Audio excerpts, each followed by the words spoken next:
Queria que os irmãos abrissem a palavra de Deus em Mateus 11.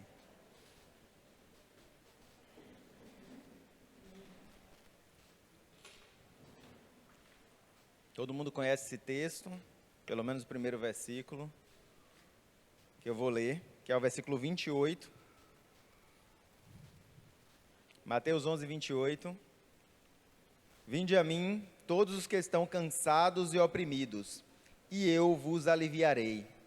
Tomai sobre vós o meu jugo e aprendei de mim, que sou manso e humilde de coração, e encontrareis descanso para vossas almas, porque o meu jugo é suave e o meu fardo é leve. Amém?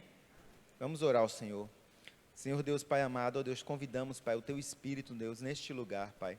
Ó Deus, sabemos, Pai, que Tu já está aqui, Pai, porque Tu estava recebendo nosso louvor, nossa adoração, Pai. Ó Deus, mas pedimos que Tua presença permaneça, Deus, para que possa falar em nossos corações, Pai. Ó Deus, para que possa, Deus, chegar aos nossos ouvidos e ser entendido pela nossa alma, Pai. Ó Deus, vem estar, Deus, usando, Pai, esse vaso, Deus, para falar com o Teu povo, Deus, aquilo que Tu quer falar, Deus. Ó Deus, aquilo que Tu precisa que Teu povo ouça, Pai. Ó Deus, tenha liberdade neste lugar, Pai, porque neste lugar Tu tem nos dado liberdade de Te adorar, em nome de Jesus. Amém. A gente olha para o primeiro versículo e parece uma informação completa, porém, na verdade são 3 versículos que se completam, uma proposta que Jesus traz. Ele antes disso estava falando que ele era o único caminho ao Pai. E ele fala sobre intimidade, conhecimento. Então ele diz o seguinte, ele fala, olha, apenas o Pai me conhece, e só quem conhece o Pai sou eu. Na verdade ele fala o Filho de Deus, porque ele não tinha se revelado como Filho. E ele diz, e quem o Filho quiser apresentá-lo.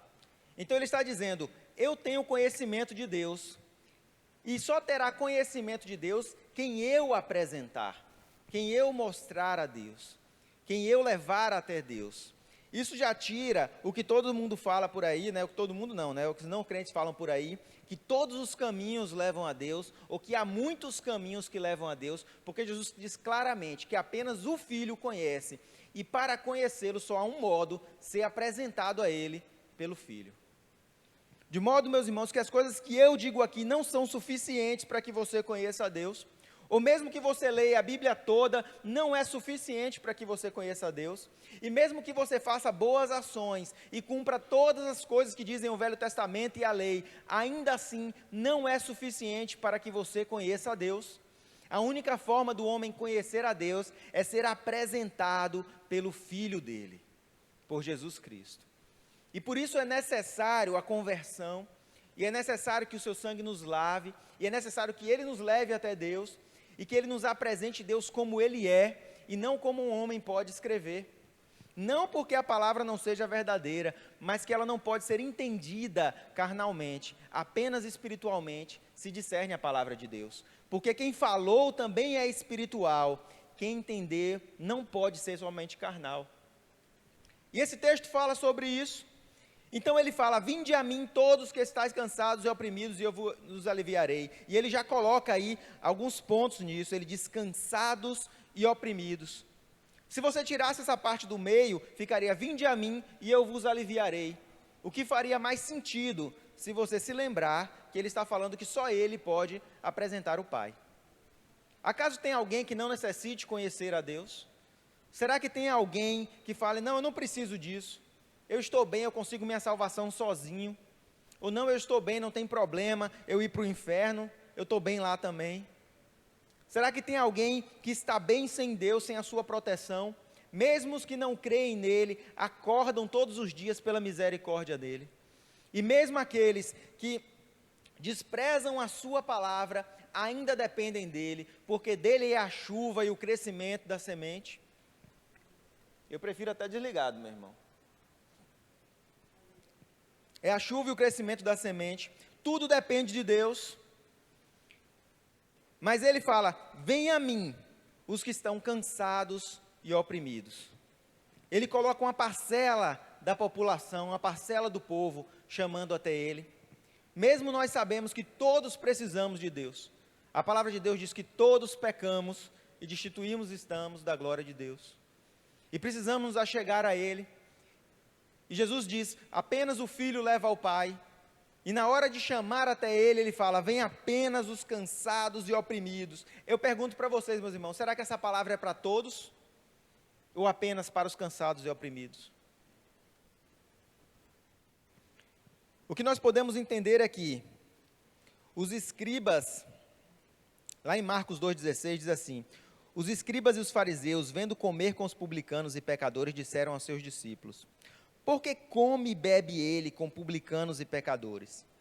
Jesus, tendo ouvido isso, disse, não necessitam de médico os sãos, mas sim os que estão doentes. Não vim para chamar os justos, mas sim os pecadores a arrependimento. Ao mesmo tempo que Jesus fala isso, a palavra também fala que todos são pecadores, e que todos pecaram. E Jesus coloca dessa forma, para enganar o homem altivo, e fazê-lo pensar que talvez ele não precise dessa palavra, porque apenas o pequenino, humilde de coração, entenderia que ele é pecador, e precisa dessa palavra. E quando ele viu Jesus comendo com os publicanos, quando esses fariseus viram isso, e os escribas viram isso, eles falaram, eu não quero me envolver com esse Jesus.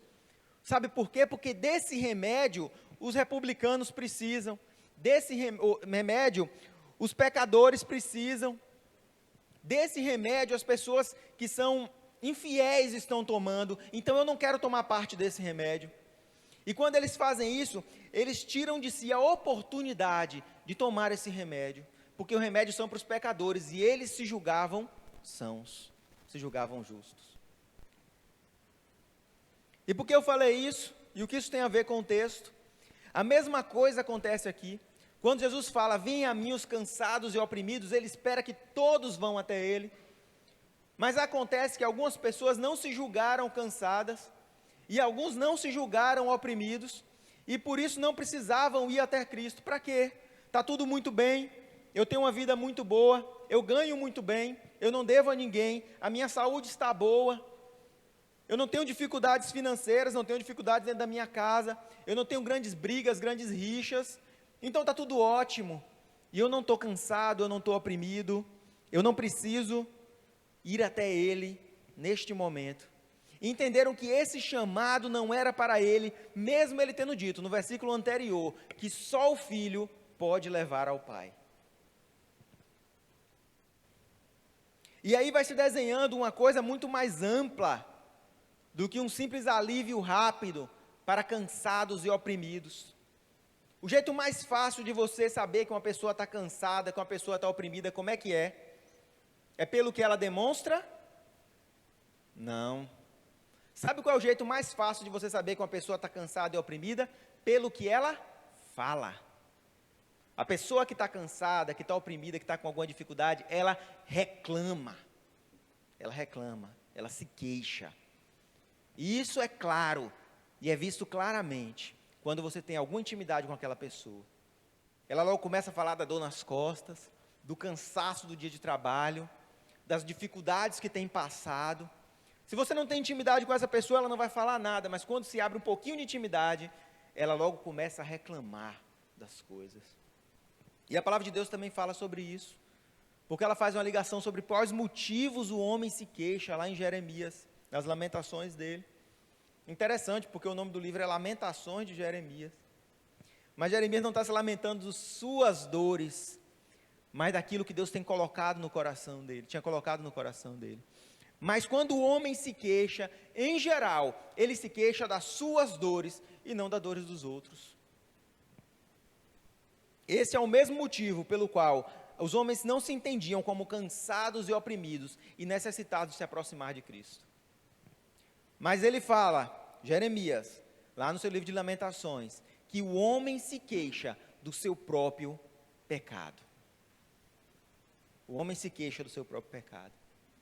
Sabe por quê? Se nós voltarmos lá para Gênesis, nós vamos ver que antes do pecado, não havia cansaço e opressão. Mas ela veio através do pecado de Adão. De modo que quando Jesus fala, venha a mim todos que estão cansados e oprimidos, ele está falando todos aqueles que foram afetados pelo pecado original, todos aqueles que agora levam a marca desse pecado, através de cansaço, porque agora vocês precisam comer do suor do seu trabalho, através de opressão, porque agora vocês têm preocupações devido ao conhecimento demasiado que vocês não precisavam ter sobre o bem e o mal, venham até mim e eu vos aliviarei. Isso é algo que só acontece por causa do pecado. E nós podemos claramente trocar isso por pecadores. Venha a mim, todos os pecadores, eu vos aliviarei. De novo, Jesus fala dessa forma, para que o homem que acha que não está cansado ou que não está oprimido, não precise ir até ele. Porque ele queria tirar o joio do trigo. Ele queria separar os altivos de coração. Até hoje, meus irmãos, às vezes tem pessoas que acham que não precisam estar sempre na igreja, porque está tudo muito bem.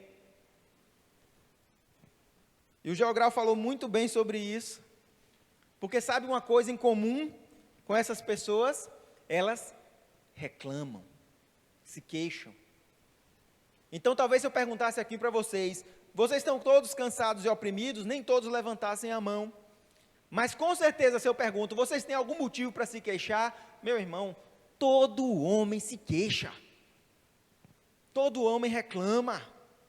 E o motivo da nossa reclamação vem do nosso próprio pecado, de estarmos afastados de Deus. E Jesus tem uma ponte a ligar. Mas como eu estava dizendo, o versículo sozinho, ele traz uma ideia enganosa, não é isso que Jesus queria falar. Ele diz, vinde a mim todos que estáis cansados e oprimidos, eu vos aliviarei. Ele não é mentiroso, mas ele está incompleto, porque Jesus vai continuar falando. Ele sugere agora uma troca, ele fala assim, tomai sobre vós o meu jugo. E é nesse momento que muita gente fala, para aí, eu vim aqui para receber alívio. Mas agora que eu cheguei aqui, Cristo virou para mim e falou assim, toma sobre você o meu jugo. Que tipo de alívio é esse? Em que alguém quer colocar um jugo sobre você. Eu vou falar sobre jugo daqui a pouco, mas para quem não sabe, jugo é uma peça de madeira ou de metal que se colocava em cima de bois ou outro tipo de animal para que puxassem uma carroça ou um arado. E aquilo era pesado e era dolorido ao animal. E ele tinha que ser colocado de forma correta. Porque se fosse colocado de forma errada, poderia machucar um ou ambos os animais. E quando nós ouvimos, eu vos aliviarei, todo mundo dá glória, todo mundo fala aleluia, porque é uma coisa muito boa ser aliviada, mas Jesus continua falando, tomai sobre vós o meu jugo. E é a continuação de uma ordem. Vinde, está no imperativo. Tomai, está no imperativo. Ele está continuando a ordem. Se você faz só uma parte, o negócio não dá certo. É como se fosse uma receita que você chegasse na metade e parasse, quisesse comer o bolo. Vai dar certo para quem cozinha? Pergunta aí. Claro que não. É necessário que se complete a receita para que o bolo fique pronto. Então, quando ele fala, vinde a mim todos que estáis cansados e oprimidos e eu vos aliviarei, a pessoa vem, não se alivia e fica chateada. Deus não resolveu o meu problema, eu continuo cansado, eu continuo oprimido. Isso aqui que ele falou é mentira, não é que o que ele falou é mentira, é que você parou no açúcar, ainda tinha o leite, os ovos, as coisas de baixo. Mas vai dar certo. Se você seguir o que Jesus ensina, aquilo que Deus fala vai dar certo. E aí ele fala, tomai sobre vós o meu jugo. Muita gente pula fora nessa hora, eu não quero saber de jugo em cima de mim. Eu vim aqui pelo alívio e não pelo jugo. Mas o alívio só é conquistado quando também se coloca o jugo dele sobre nós. Ele está propondo uma troca de jugos aqui. Ele diz, eu te aliviarei, ou seja, ele vai tirar o jugo que você estava carregando. E aí ele fala, e eu vou colocar sobre você o jugo que eu estava carregando. É uma inversão. Ele fala assim, ó, eu vou puxar do teu lado, porque o jugo é para dois. E você puxa do meu lado. É isso que ele está falando. Ele está falando, ó, vamos inverter, porque o negócio está difícil para você. Eu puxo desse lado daí que você está se queixando, e você puxa do lado de cá, onde eu estava. A gente toma até um susto, calma aí, esse versículo que eu ouvi a vida toda, ele tem continuação? Ele é incompleto? É. Ele fala, tomai sobre vós o meu jugo e aprendei de mim outra ordem. Imperativo também, aprendei. Aprendei de mim, que sou manso e humilde de coração. Olha, meus irmãos, como eu estava falando, uma pessoa que não é mansa, que não é humilde, ou que pelo menos não deseja ser manso e humilde, ele não entenderia o verbo anterior como um chamado para ele, o versículo anterior como um chamado para ele. Porque aquele versículo fala de cansados e oprimidos, e se a pessoa não se coloca nesse lugar como uma pessoa cansada e oprimida, ela não toma para si aquilo. Mas ele tem que entender que Jesus estava falando de pecado, e de consequências de pecado, e de separação de Deus. Quem é separado de Deus se cansa. Quem é separado de Deus se oprime, porque ele carrega o jugo que foi posto sobre as costas dele. E Jesus chama você que está separado de Deus, carregando esse jugo, vem até mim, e eu tirarei esse jugo de suas costas, e porei o lado que eu estou levando.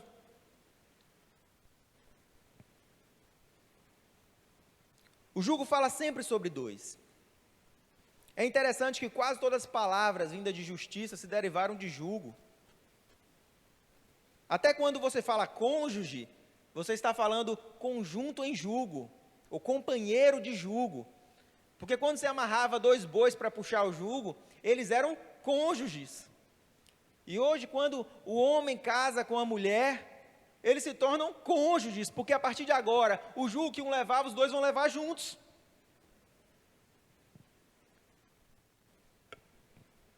A palavra justo significa um jugo que está reto. Ou seja, apenas quando os animais tinham uma altura próxima, um porte físico próximo, o jugo que era colocado ficava reto. Se você coloca um boizinho fraquinho e do outro lado um forte, o jugo vai ficar inclinado. E isso não é justo, porque o jugo não está reto. Um dos dois vai pegar mais peso do que o outro. Quando os dois estão nivelados, aí o negócio é justo. Por isso, hoje em dia, a palavra reto é sinônimo de justo. Apesar de uma coisa ter significado geométrico e a outra ter significado na justiça, ou na parte jurídica das coisas. Olha que interessante. A própria palavra justiça tem o mesmo radical de julgo, e juiz, e julgar. Tudo vem daquela coisinha que se colocava sobre os animais. Porque julgar é atribuir jugo.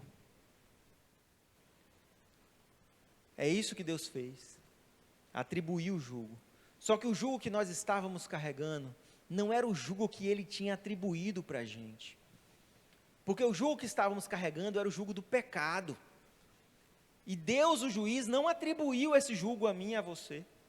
O jugo que Ele atribuiu sobre nós é outro. E é isso que Jesus está fazendo aqui. Ele fala, olha, você está cumprindo uma sentença que não é sua. Deixa que eu cumpra essa sentença, porque daqui a pouco eu vou para a cruz. E vou morrer por essa sentença que você está carregando.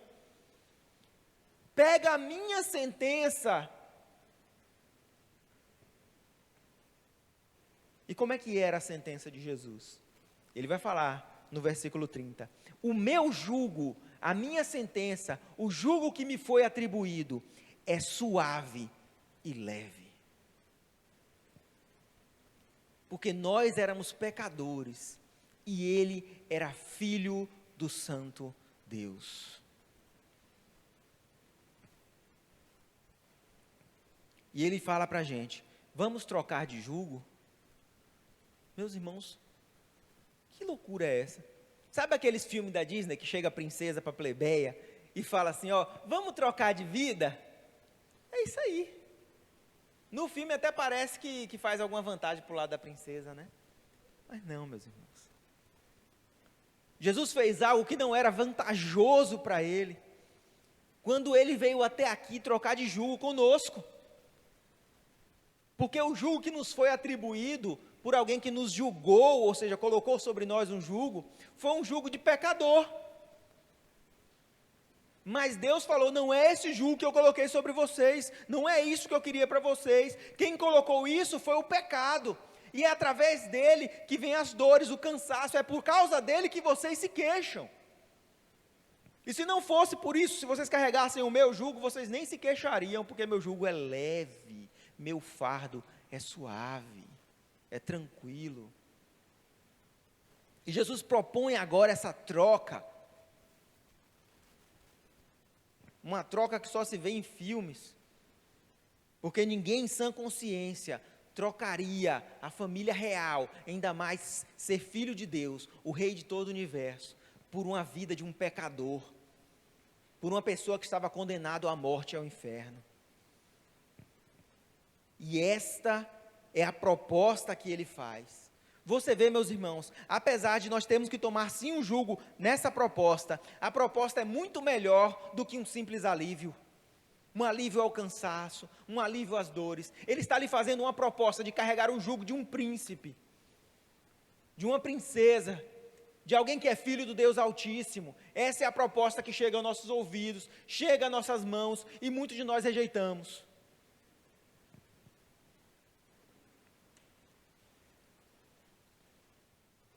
E continuando ele diz: e encontrareis descanso para vossas almas. E quando ele fala isso, ele utiliza agora o verbo em outro tempo. Porque quando ele fala vinde, tomai, aprendei, tudo isso, ele está falando no imperativo, são ordens, são ordenanças. Agora, quando ele fala encontrarei, está no futuro imperfeito, algo que pode acontecer, que pode se tornar realidade, se você obedecer às ordens anteriores. E ele diz: quando você fizer isso, quando você aprender de mim, quando você tomar o meu jugo, quando você vier até mim, aí sim encontrareis. Ele não fala encontrará. Ele poderia falar, né? E encontrará. Ele diz encontrareis. Tem uma diferencinha. Descanso para as vossas almas.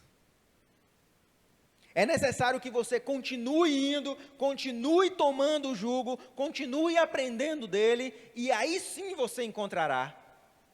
É necessário uma continuidade para se tornar o futuro imperfeito, no futuro mais que perfeito. O futuro mais que perfeito com a gente, com certeza, é com Deus. E ele fala: encontrareis descanso para vossas almas. E esse é o primeiro sinal, que quando ele fala descanso para vossas almas, ele não está falando de coisas naturais. O segundo sinal é para quem é o descanso. O descanso não é para você, é para a sua alma. Ele já está dizendo claramente isso. E aí, quando nós ligamos essas duas coisas que ele fala, temos uma relação interessante entre o primeiro versículo, que ele fala aliviar, e o segundo, em que ele fala descansar. Existe diferença entre o alívio e o descanso? O que é que você acha? Com certeza, né? Tem uma diferença entre o alívio e o descanso. Acontece, meus irmãos, que quando a gente lê sobre alívio, já é tão bom que a gente nem quer continuar lendo, meus irmãos. Mas o alívio é muito pouco comparado ao descanso. É ou não é? Olha, quando Jesus estava na cruz, ele estava morrendo na cruz, que era uma das piores mortes possíveis, e eu creio que seja até hoje. Ele pede para que alguém alivie a sua sede, colocando água à sua boca. Na parábola do rico e do Lázaro, o rico pede para que Lázaro, que está lá no céu, alivie a sua sede, deixando cair uma gota de água na sua língua. Isso é um alívio, é algo momentâneo e passageiro. O rico procurava um alívio, e Lázaro procurava algum alívio? Não. Sabe por que Lázaro não procurava um alívio? Porque ele estava em descanso. E quem está em descanso não precisa de alívio. Porque alívio é uma coisa rápida, passageira. O descanso é eterno, meus irmãos.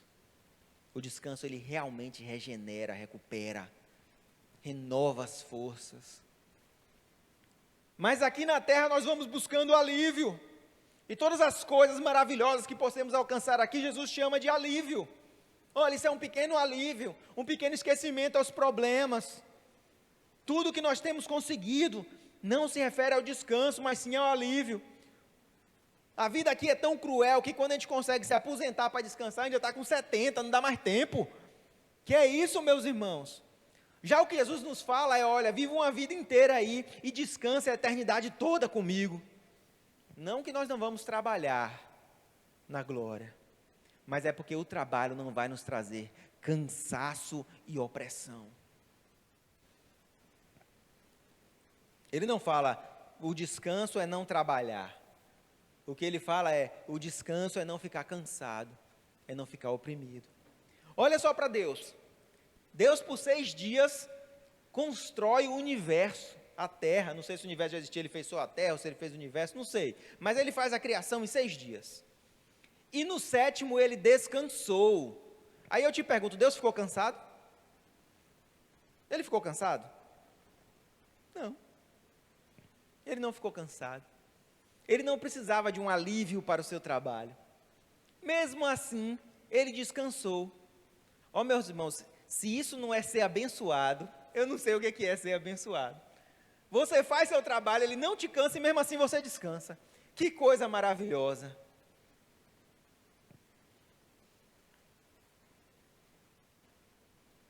Ele descansou. Depois de 6 dias de trabalho, o 7º ele descansou. Mas nós sabemos que Deus não se cansa. E Jesus ainda revela outra coisa depois. Ele fala, o meu Pai nunca para de trabalhar. Ué, mas ele não descansou? Descansou, mas não parou de trabalhar. Porque o descanso que ele promete não é um descanso terreno. É um descanso para a alma. Ele diz, vinde a mim e eu vos aliviarei. Mas agora toma meu jugo, aprende de mim e você vai encontrar descanso para a sua alma. Talvez para você o alívio já seja bom demais, mas eu digo, meus irmãos, o alívio não é nada comparado ao descanso para a alma. Porque quando falamos de alívio, estamos falando de coisas imediatas, e quando falamos de descanso para a alma, estamos falando de coisas duradouras. O alívio, estamos falando de coisa natural. Esse descanso que Jesus fala é sobrenatural. Quando falamos de alívio, estamos falando de algo terreno, aqui na terra. Olha, vamos ter um pouquinho de menos preocupação. Olha, vamos ter que puxar um pouquinho menos esse arado. Mas quando falamos de descanso, nós estamos falando de coisas eternas, na eternidade. Esse é o descanso que Ele te promete. A troca é muito vantajosa. Nós estávamos condenados à morte, agora estamos condenados ao descanso. Ei, eu não vou morrer, eu vou descansar. É brincadeira? É chique demais. Você trocar a morte pelo descanso. Então alguém que anda com Cristo, alguém fala assim, ah, fulano morreu. Não, morreu não, ele descansou. Ele descansou. Porque aqui ele às vezes tinha um alívio de noite, aqui ele às vezes tinha um alívio durante as férias, mas agora ele encontrou descanso junto a Deus. Porque ele trocou o seu jugo com o jugo de Cristo Jesus. É isso que ele fala. Eu não sei se você tem procurado alívio, e por isso veio até a igreja. E está cumprindo o que ele disse. Ele fala, vinde a mim, os que estáis cansados, oprimidos, eu vos aliviarei. Mas agora ele chama a procurar descanso. E como se consegue esse descanso? Ele fala, tome sobre você o meu jugo. O meu jugo é a minha função, a minha tarefa, o meu trabalho. Ele está dizendo, olha, agora o meu trabalho, o meu ministério é teu. Porque eu morri a tua morte e tu vai viver a minha vida. Agora a tua obrigação não é mais com as coisas que você tinha obrigação antes, porque o teu sustento, as coisas da tua vida lá, eu cuido. E agora você cuida das minhas coisas. Quando ele diz, toma sobre você o meu jugo. Ele diz, agora você cuida da minha igreja, agora você cuida da minha célula, agora você cuida do pequenininho que está precisando, daquele que é necessitado. Agora você cuida daquele que não ouviu a palavra de Deus no seu trabalho. Agora você cuida daquele que precisa ouvir a palavra de Deus na tua casa. Agora você cuida em oração daquele que ouviu a palavra de Deus e ainda está com o coração duro. Agora você cuida dos pequeninos, das viúvas, dos órfãos. Este é o jugo que Cristo veio fazer. Ele mesmo fala, eu não vim para os sãos, eu vim para os doentes. É desses que você cuida, porque esse é o jugo de Cristo. E deixa que do teu jugo Ele cuida, porque Ele garante o sustento. Ah, quer dizer que eu não vou ter mais que trabalhar? Não.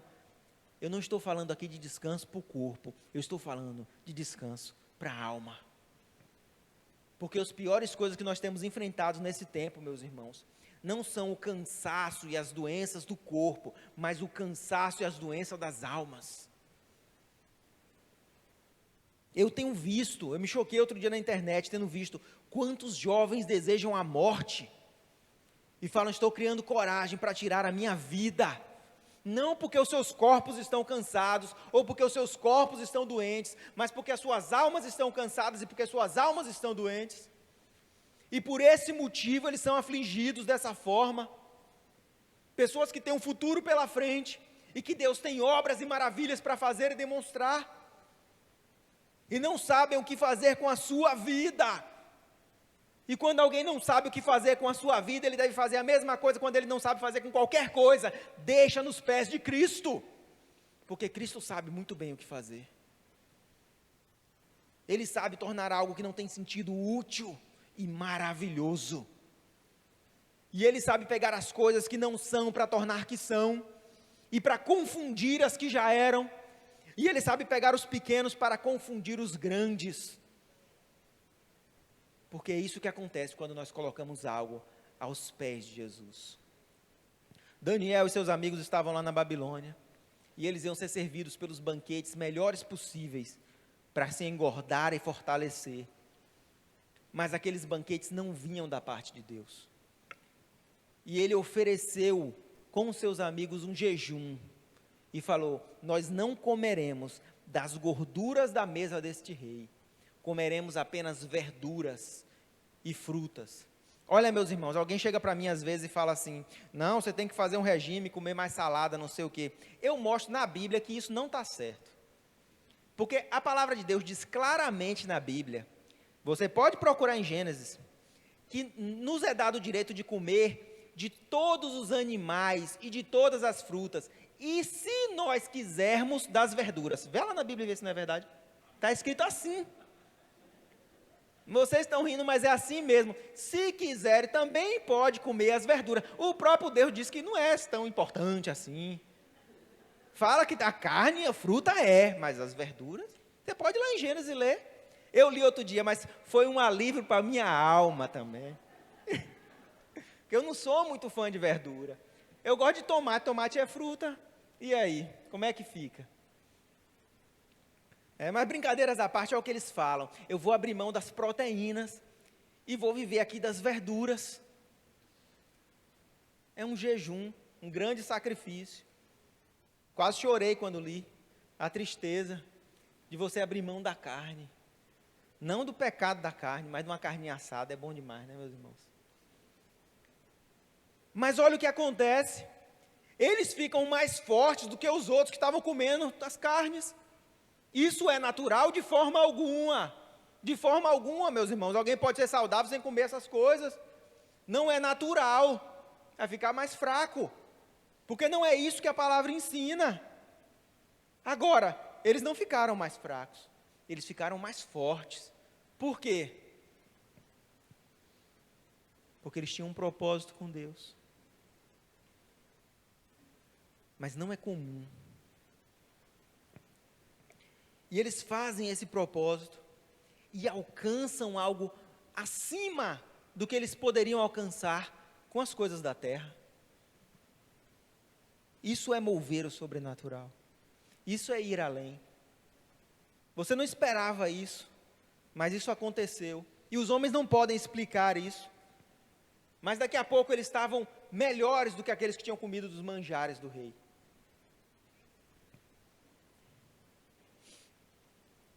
Agora o jugo, meus irmãos, como eu tinha falado antes, ele é para dois, ele não é para um. Não dá para o animal levar o jugo sozinho. E não é nem porque ele não tem força para levar o jugo sozinho. É porque a forma que o jugo foi feito foi para dois. O próprio Deus falou: não é bom que o homem esteja só. Farei para ele uma ajudadora. E aí ela virou cônjuge, ou seja, conjuntos em um jugo. Mas isso é falando das coisas terrenas. Quando se vai falar das coisas espirituais, a nossa aliança é com quem? Com Deus. Pelo menos a minha aliança é com Deus. Algumas pessoas aí também falaram que a delas é com Deus. Eu espero que a aliança de todo mundo aqui seja com Deus, quando se fala de coisas espirituais. E Deus tem falado: olha só, vamos trocar de lado aqui de jugo. Eu pego o teu lado e você pega o meu lado. Eu cuido do teu trabalho, da tua família, das tuas coisas, e você cuida do meu ministério e das coisas que eu tenho para fazer aí na terra. E quando há essa troca, agora sim, o jugo fica mais equilibrado. Por quê? Porque a parte que Deus estava na mão lá era suave, leve. E a parte que nós estávamos era pesada. Agora, quem tem mais capacidade de puxar a parte pesada? Nós ou Cristo? Cristo. É por isso que ele veio e morreu na cruz por nós. Ele não levou sobre si só os meus pecados. E olha, meus irmãos, os meus pecados já seriam suficientes para condená-lo. Ele não levou sobre si só os teus pecados. E eu vou te falar, os teus pecados também seriam suficientes para condená-lo. Ele não levou sobre si só os pecados da Igreja Batista da Paz. E eu vou te falar, alguém com todos os pecados da Igreja Batista da Paz já era um pecador muito terrível. Ele levou sobre si todos os pecados que foram cometidos antes dele e depois dele, por todas as gerações, até o final dos tempos. É muito pecado. Mateus saiu semana passada da salinha, a professora ensinou uma liçãozinha, né, que Jesus cobriu o pecado, e tinha um coração escrito pecado, e as duas abas cobriam aqui, formando a ponte que ligava, não foi, Ana? E aí ele chegou, entrou no carro e falou assim: papai, eu tenho um pecado. E eu falei: não tem mais não, filho, Jesus já limpou o pecado. Aí ele mostrou aqui: ó, eu tenho um pecado, que estava escrito pecado no coração, e ele ficou com isso na cabeça. Ele ficou a semana toda falando: olha, eu tenho um pecado, eu tenho um pecado. Eu falei: ainda bem que ele não sabe quantos pecados a gente tem na verdade. Se fosse só um, dava até para dar um jeitinho. Mesmo assim, um único pecado é suficiente para condenar à morte. Jesus leva sobre si todos os pecados. E ele consegue puxar esse jugo. E ele é condenado ao inferno. E ele chega até lá. E quando ele chega lá, ele arranca do inimigo as chaves da vida, da morte, do inferno. Volta à terra. E isso é despedaçar o jugo. Porque aquilo que foi imposto sobre ele foi quebrado por ele mesmo. Se o animal é forte o suficiente, ele puxa o jugo com tanta força que aquela madeira não aguenta e quebra e despedaça o jugo. E quando esse jugo é colocado sobre nós, ele fala em várias partes da Bíblia: eu vou despedaçar o jugo que foi posto sobre você. E quando tomado e colocado sobre Jesus esse jugo, que para nós era pesado, impossível de ser carregado, a força dele despedaça o jugo. Isso é maravilhoso. Mas você não pode levar um jugo sozinho, então ele está te ajudando, ele está aqui contigo.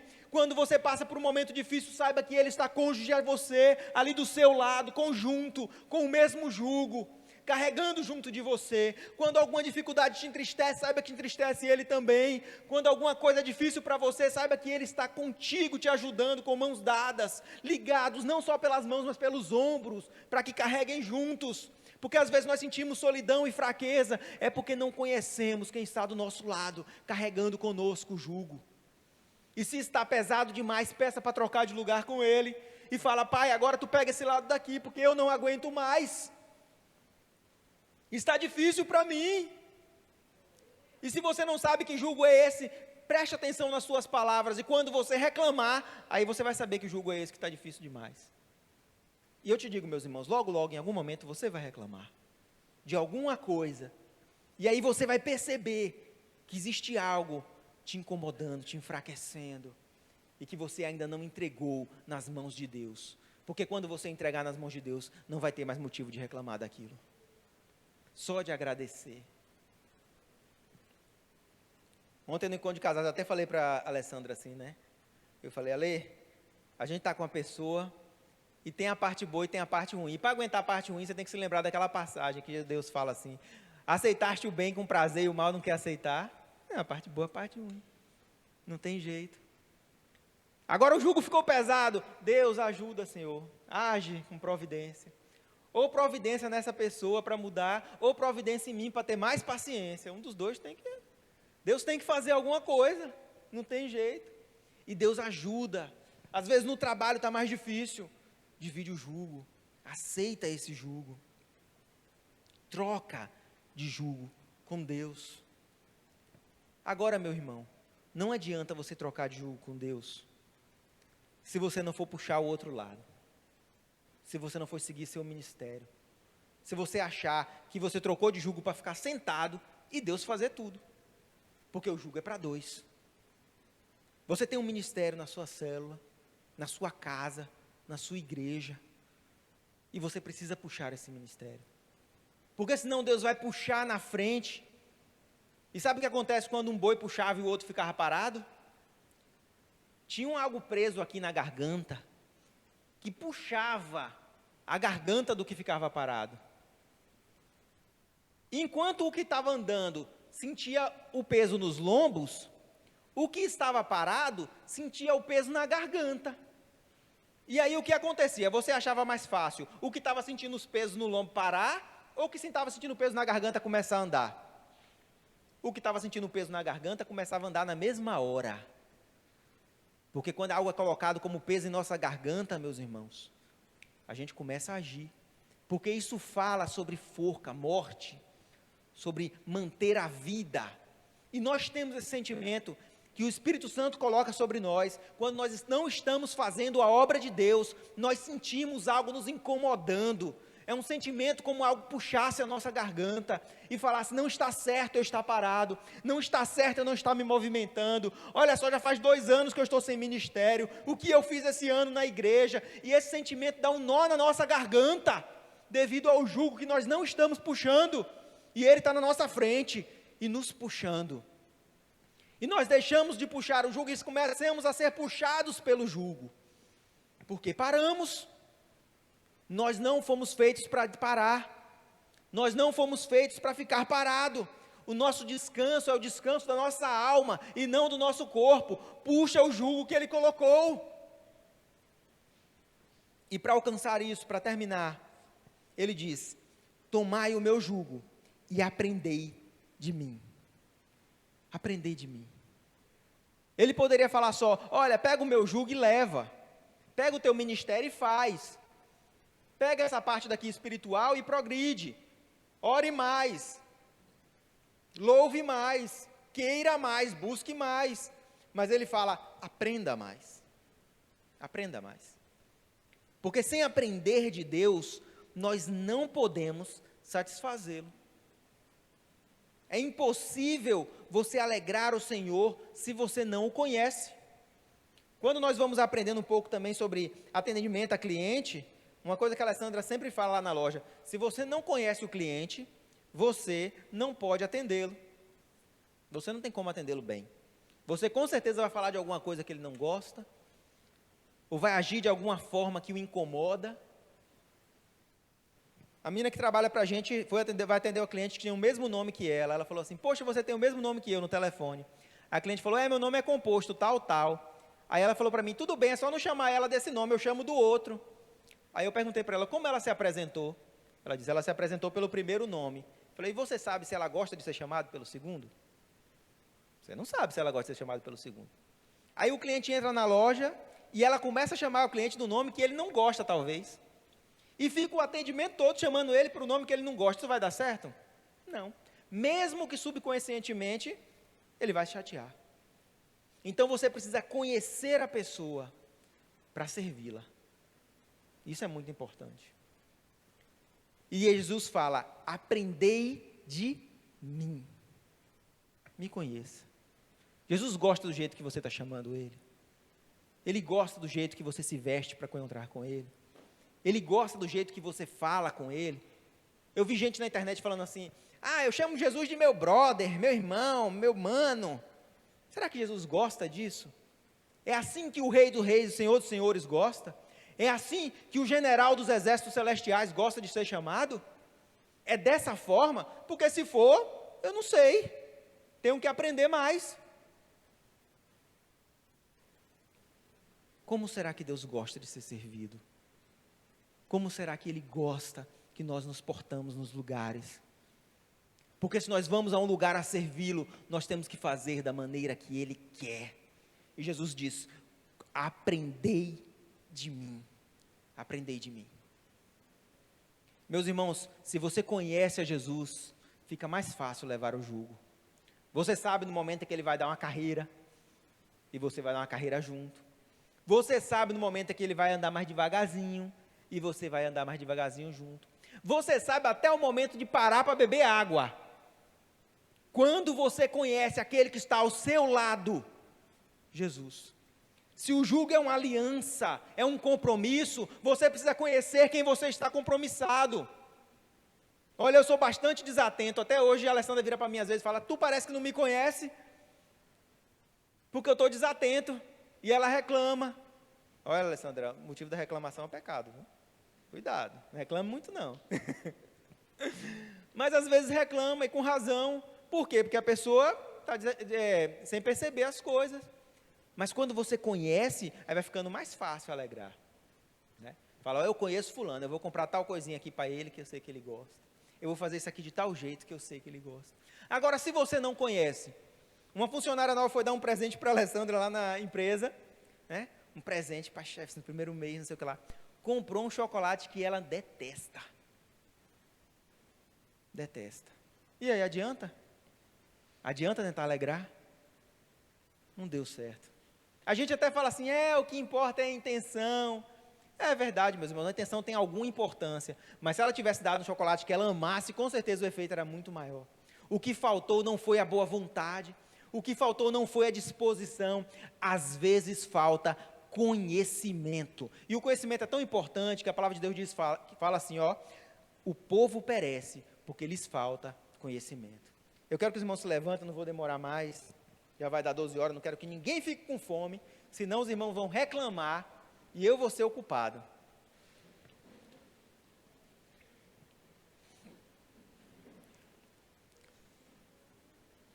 Jesus explica claramente ao povo que Ele é a única forma de se chegar até o Pai.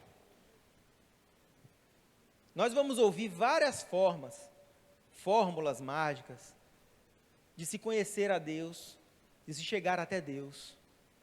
Jesus fala claramente, só o Filho leva até o Pai. Mas Ele também diz, só o Pai conhece o Filho. E aí a gente coloca-se numa situação difícil, porque para eu conhecer o Pai, eu preciso conhecer o Filho. E só quem conhece o Filho é o Pai. Como eu vou conhecer o Pai para que ele conhecer o Filho para que ele me ensine a conhecer o Pai? Meus irmãos, só através da palavra de Deus. Porque Jesus veio até a terra para nos deixar um testemunho do que Ele foi e de como agir. Um testemunho de como tratar o próximo. Um testemunho de como tratar o teu irmão, o teu amigo. Um testemunho de como tratar até o teu inimigo. Ele deu testemunho. Com amor, às vezes com palavras difíceis, mas sempre com misericórdia. Um testemunho de como agir conforme ao dinheiro. Um testemunho de como agir conforme as coisas materiais. Cristo nos mostra tudo isso em seu livro, em seus evangelhos. Escrito sim por mãos de homens, porque Ele não os escreveu, mas homens que foram impactados pela sua vida e tiveram a experiência. Foi essa forma que Deus escolheu. Ele poderia ter escrito em pedras, como foi com 10 mandamentos, mas Ele falou, talvez homens entenderão melhor, se homens vivenciarem isso e escreverem sobre mim. De tal forma que para aqueles que viveram com Cristo, era impossível negá-lo, mesmo que do outro lado estivesse a morte, e alguém falasse para eles, negue ou morra, eles falavam, eu não posso negar aquilo que vivi, Eu não posso negar aquilo que vi, porque aquele homem é diferente. Olha, ele não era como os outros. Vê se esse não era o próprio Filho de Deus, revelado a nós através da palavra. Para conhecê-lo é necessário se aprofundar na palavra. Para conhecê-lo é necessário pedir ajuda ao Espírito Santo. É a única forma de conhecer mais de Deus. Eu sei, meus irmãos, tem muitos livros e muitos livros bons. Nada substitui a palavra de Deus. Amém? Amém. Vamos agradecer, porque o seu jugo é leve e suave. Senhor Deus, nós te agradecemos, Deus, porque estávamos todos condenados à morte, Pai. Ó Deus, estávamos condenados ao sofrimento, Pai. Ó Deus, mas Tu transformou o choro em alegria, Pai. Ó Deus, e Tu transformou a morte em descanso, Pai. Ó Deus, traz descanso à nossa alma, Pai. Ó Deus, porque os alívios do mundo não são mais suficientes, Pai. Ó Deus, o cansaço do corpo não importa, Pai, quando a alma está descansada, Deus. Ó Deus, aquelas coisas que nos afligem, Pai, não podem nos atingir, Deus, quando Tu és o nosso escudo, Pai, a nossa fortaleza, Deus. Ó Deus, quando Tu carrega o nosso jugo, Deus, nós sabemos que as coisas vão dar certo, Pai. Ó Deus, sim, vamos ter que passar pelas dificuldades, mas a vitória é garantida. Sim, vamos ter que passar pelas lutas, mas a coroa da vitória já é nossa, Pai. Ó Deus, nós te agradecemos, Deus, porque aquilo que Tu julgaste sobre nós é leve e suave. Em nome de Jesus. Amém. Amém?